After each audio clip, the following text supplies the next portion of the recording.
ቤስት ፍሬንድ የሚባል ነገር ታውቃላችሁ? የዘጠናዎቹ ቤስት ፍሬንድ እና የአሁኑ ቤስት ፍሬንድ በጣም ይለያያል።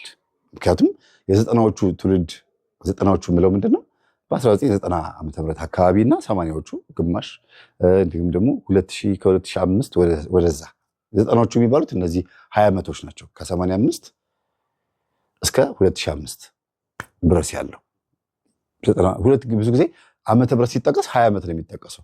የ20 ዓመት ትውልድ ነው የሚባለው። እናም የዘጠናዎቹ ልጅ ነኝ። ማትሪክ ራሱ የተፈተንኩት በ1994 ዓመተ ምህረት ነው። ማስተር ፊልም ፕሮዳክሽን የጨረስኩት በ1996 ዓመተ ምህረት ነው። ከዛ በኋላ ሙሉ ጊዜን በአገልግሎትና በስራ ነው ያዋልኩት። ቤስት ፍሬንድ ማለት ወንድና ወንድ አይደለም፣ ሴትና ሴት አይደለም፣ ወንድና ሴት። እሷም የራሷ ፍቅረኛ አላት፣ እሱም የራሱ ፍቅረኛ አለው። እነሱ ግን ቤስት ፍሬንድ ናቸው። ቤስት ፍሬንድ 3 አይነት ትርጉም አለው። ከዚህ በፊት ያቀረብኩት ፕሮግራም አለ።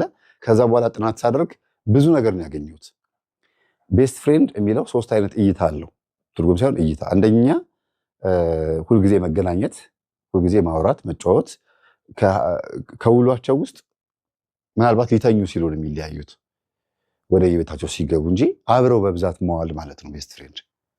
መደዋወል ምናምን አይደለ? ሁለተኛ ቤስት ፍሬንድ ማለት ሚስጥር በጣም መነጋገር። እሱም ስለ ቤተሰቦቹና ስለሚያፈቅራት ይነግራታል፣ ሀሳብ ያካፍላታል። እሷም ደግሞ ስለምታፈቅረውና ስለ ቤተሰቦቿ በደንብ ትነግረዋለች።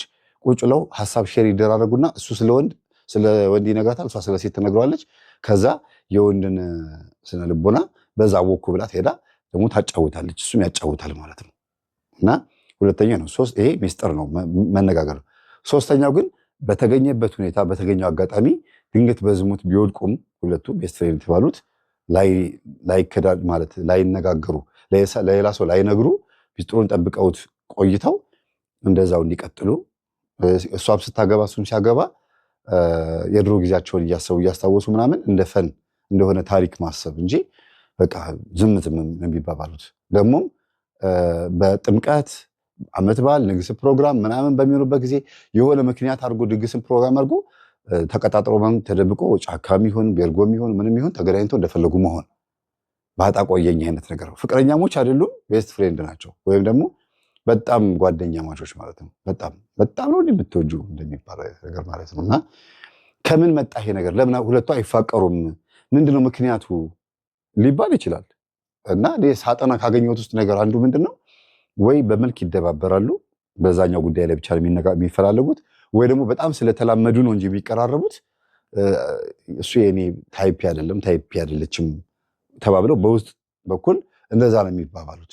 ለምን እሷም ሌላ ወንድ ጋር ከምትቀርብ እሱም ከሚቀርብ ከተፈላለጉ ቤስት ፍሬንድ ከሆኑ ቤስት ፍቅረኛሞች ለምን አይሆኑም? ከዛ እጮኛሞች ከዛ በኋላ ባልና ሚስት ለምን አይሆኑም የሚል ነገር ያመጣል። ስለዚህ ቤስት ፍሬንዶች ለምንድነው ፍቅረኛሞች የማይሆኑ ሲባል ወይ መልኳ ይደብረዋል፣ ወይ ደግሞ ጸባይዋ ይደብረዋል፣ የሆነ ነገሯ አይመቸውም፣ ወይ እሷም ደግሞ የሆነ ነገሯ አይመቻትም። ሱሰኛነቱ፣ አጫሽ ቃሚነቱ አትፈልገውም። ወይም ደግሞ እሷ የምትፈልገው የሆነ ገንዘብ ያለው ምናምን የሆነ ሰውዬ እኮ እንዲያረኩ ምናምን ብላ ስትለው በቃ እኔ አልፈልግም ማለት ነው ከእሷ ጋር። ስለዚህ መደበሪያ ላድርጋት ብሎ እሱም ደግሞ እንደዚህ አይነት አጭበርባሪ አልፈልግም ግን በቃ ልደበርባት ብሎ አብረው እየቀጠሉ ሊሆን ይችላል። ከሁለት አንዱ ነው የሚሆነው። ገባችሁ አይደለ? ወደ ጉዳዩ እንምጣና በዘጠናዎቹ ውስጥ ቤስት ፍሬንድ ነበሩ።